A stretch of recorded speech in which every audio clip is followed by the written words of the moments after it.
শোন বাবারা, আমার তো এখন বয়স হয়েছে, আমি আর তোদের কাজ করে খেতে দিতে পারবো না। তাই আমি সিদ্ধান্ত নিয়েছি, এবার আমি তোদের বিয়ে দিব। কিন্তু মা, আমরা তো সিদ্ধান্ত নিয়েছি যে আমরা আরো কিছুদিন পরে বিয়ে করব। আগে নিজের পায়ে তো দাঁড়িয়ে নি। হ্যাঁ মা, আমাদের এখনো অনেক কিছু করবার বাকি আছে। আমরা তো অনেক কষ্ট করেছি, এখন তো কোনো রকম একটু মাথা গোঁজা ঠাঁই হয়েছে। এবার একটা ভালো দেখে কাজ তো জোগাড় করে নিই। তার কোনো দরকার নেই, আমার সিদ্ধান্ত তোদের জানিয়ে দিলাম, বাকিটা তোদের ইচ্ছা। ভাই, এখন আমাদের কি করা উচিত? মা তো বিয়ের জন্য চাপ দিচ্ছে, তাছাড়া মার তো বয়সও হয়েছে, কাজকর্ম ঠিকভাবে করতেও পারে না। হ্যাঁ ভাই, আমিও সেটাই বলছি, আমাদের মার কথাই শোনা উচিত। আমরা বরং মাকে গিয়ে হ্যাঁ বলে দিই। মা, আমাদের উপর রাগ করেছো নাকি? রাগ করো না মা, আমরা তোমার কষ্ট বুঝি, আমরা এই বিয়েতে রাজি। হ্যাঁ মা, তুমি আমাদের বিয়ের ব্যবস্থা করো।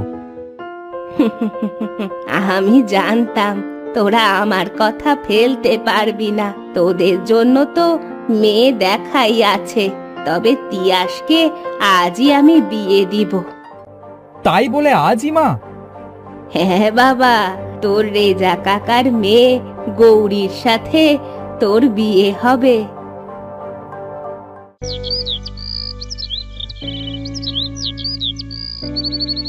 এই যে ভাই, আমার ছেলেকে এনেছি তোমার সাথে, তো এ বিষয়ে আমার আগেই কথা হয়েছে। এবার আমাদের গৌরীমাকে আমার ছেলের হাতে তুলে দাও।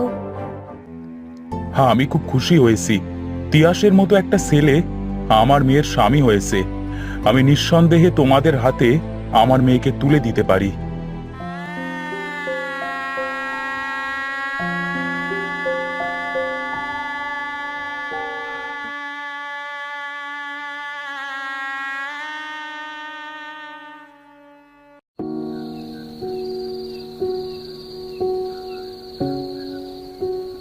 মা গৌরী, এদিকে আয় মা, তোর নাকে এই নাক ফুলটা পরিয়ে দি। এটা আমাদের বংশের নাক ফুল, বংশে যেই বিয়ে করুক না কেন তাকেই এই নাক ফুলটা দেয়া হয়। তুমি নিজের হাতে আমাকে পরিয়ে দাও মা।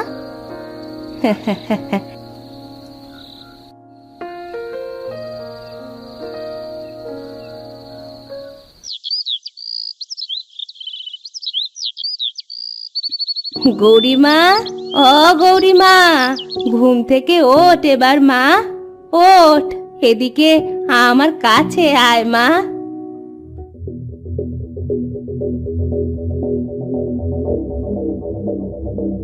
কি হলো মা, আমার দিকে তুমি এভাবে তাকিয়ে আছো কেন? তোর এ অবস্থা কি করে হলো রে? তোর চেহারা এমন অদ্ভুত খারাপ হলো কি করে? কি বলছো মা তুমি? আমার চেহারা কেন খারাপ হবে? তুমি চোখে কি দেখছো?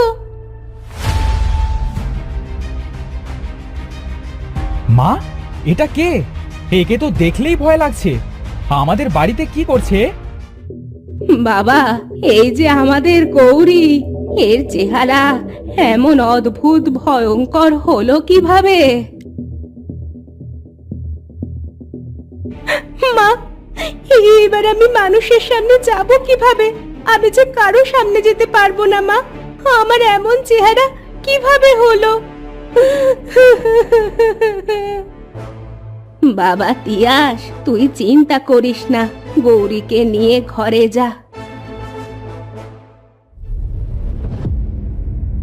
তবে কি সেই লোকের অভিশাপটা আমার ওপর লেগে গেল নাকি? আমার কিয়াসকেও বিয়ে দিয়ে দেখতে হবে এটা কিসের জন্য এমন হলো। কি হয়েছে মা? কি ভাবছো এভাবে একা একা দাঁড়িয়ে? কিছু না, তোর কথাই ভাবছিলাম। তিয়াসকে তো বিয়ে দিলাম, এবার আমি আজই ভাবছি তোকেও বিয়ে দিব।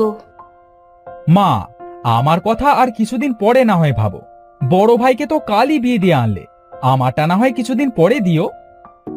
আমি তোর বিয়ে আজই দিব করিম ভাইয়ের মেয়ে কেয়ার সাথে। মেয়েটা খুব ভালো, তোর সাথে ওকে খুব মানাবে। আচ্ছা মা, তুমি যেটা ভালো বোঝো সেটাই করো, এতে আমার কোনো আপত্তি নেই। চল আমার সাথে করিমদের বাড়ি চল।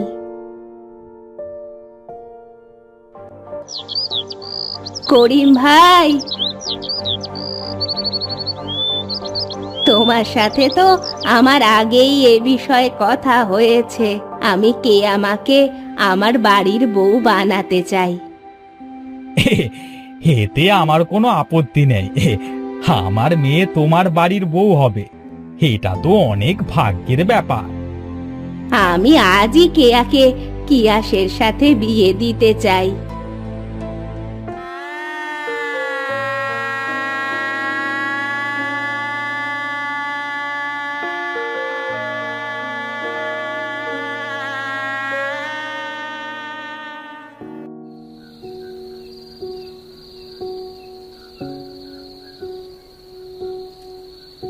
মা কেয়া, ওদের বংশের রীতি অনুযায়ী এই নাক ফুলটা নতুন বউকে দিতে হয়, তাই আমি তোকে এই নাক ফুলটা পরিয়ে দিতে চাই।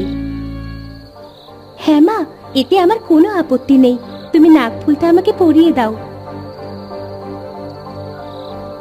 অনেক রাত হয়েছে, তোরা এবার ঘুমিয়ে পড়। মা কেয়া, তুই সকাল সকাল উঠে আমার সাথে একবার দেখা করে আসিস। আচ্ছা মা, তুমিও সকাল সকাল ঘুমিয়ে পড়ো।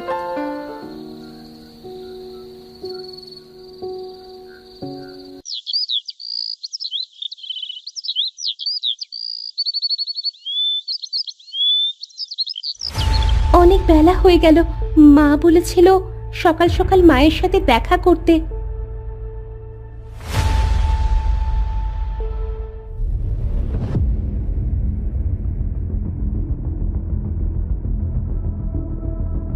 মা, আমার বউয়ের এটা কি হলো?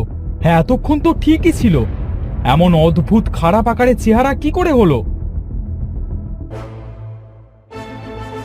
মা, আমাদের সবকিছু খুলে বলো। বিয়ের পরের দিন আমার চেহারাও কেয়ার মতো অদ্ভুত খারাপ হয়ে গেছে। আমার তখন সবে সবে নতুন বিয়ে হয়েছে। তোদের যেমন আমি নাক ফুলটা পরিয়ে দিয়েছি, তেমনি আমার শাশুড়িও আমার নাক ফুলটা পরিয়ে দিয়েছিল। বৌমা, ও বৌমা, কোথায় গেলে? আমার কাছে একটু এসো তো মা। আসছি মা।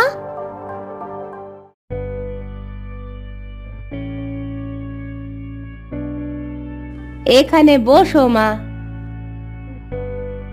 এই নাক ফুলটা আমাদের বংশের নাক ফুল। এই বংশে কেউ নতুন বিয়ে করে এলে তার নাকেই এই নাক ফুলটা পরিয়ে দেওয়া হয়। আমি তোমাকে নাক ফুলটা পরিয়ে দিই। হ্যাঁ মা, নিশ্চয়ই। আর তাছাড়া নাক ফুলটা খুব সুন্দর, আমার খুব পছন্দ হয়েছে। তুমি থাকো, আমার একটু বাইরে কাজ আছে, আমি এখন আসছি। বাড়িতে কেউ আছো? আমাকে একটু সাহায্য করো।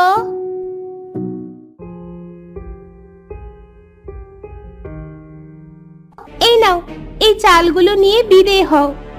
হ্যাঁ হ্যাঁ, যাচ্ছি মা।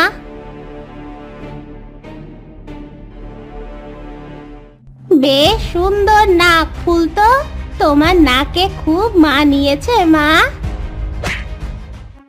তোর এত বড় সাহস, ওই ময়লা হাতে আমার নাকে হাত দিয়েছিস? যা, বেরিয়ে যা, যা আমার বাড়ি থেকে, এক্ষুনি বেরিয়ে যা। তুই আমাকে মারলি, আমি তোকে অভিশাপ দিলাম।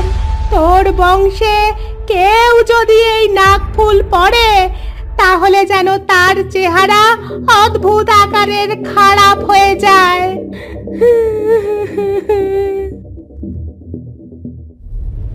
এবার তোরাই বল বাবারা, আমি খুব খারাপ ছিলাম, আমার জন্যই তোদের বউদের এই অবস্থা হয়েছে। আমি তো সেই বুড়ির কথা ভুলেই গিয়েছিলাম, কিন্তু বড় বৌমার নাক ফুল পরার পরে চেহারাটা যখন এমন অদ্ভুত খারাপ হয়ে গেল, তখনই আমার মনে পড়েছিল। এখন বলো, এদের আমরা কিভাবে ঠিক করব? এমন চেহারায় এদের সাথে তো আর সারা জীবন সংসার করা সম্ভব না। আমি এখন তোদের কি করতে বলবো বাবা? আমার ভুলের জন্য আমি অনুতপ্ত, আমার ভুল আমি বুঝতে পেরেছি। এই তোমার নাক ফুলটা একবার খোলো তো। কি করব এখন আমি? এমন চেহারায় আমি মানুষের সামনে যাব কিভাবে?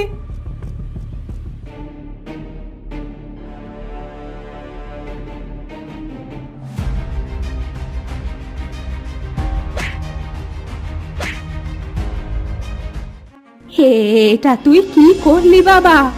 আমাদের বংশের রেওয়াজটা তুই ভেঙে ফেললি। বংশের রেওয়াজ দিয়ে কি করবে মা? যে নাকফুলটা অভিশপ্ত, মানুষের চেহারা অদ্ভুত আকারের খারাপ হয়ে যাচ্ছে। আমি চাই না আমার বউয়ের মতো আর কারোর চেহারা এমন খারাপ হোক। আরে, আমার বৌমাদের চেহারা যে আবার ঠিক হয়ে গেছে। হ্যাঁ, আমরা তো ঠিক হয়ে গেছি। এই নাকফুলটা ভাঙার কারণে আমরা অভিশাপ মুক্ত হয়েছি। বাবা, তুই এই নাকফুলটা ভেঙে তো খুব ভালো কাজ করলি রে।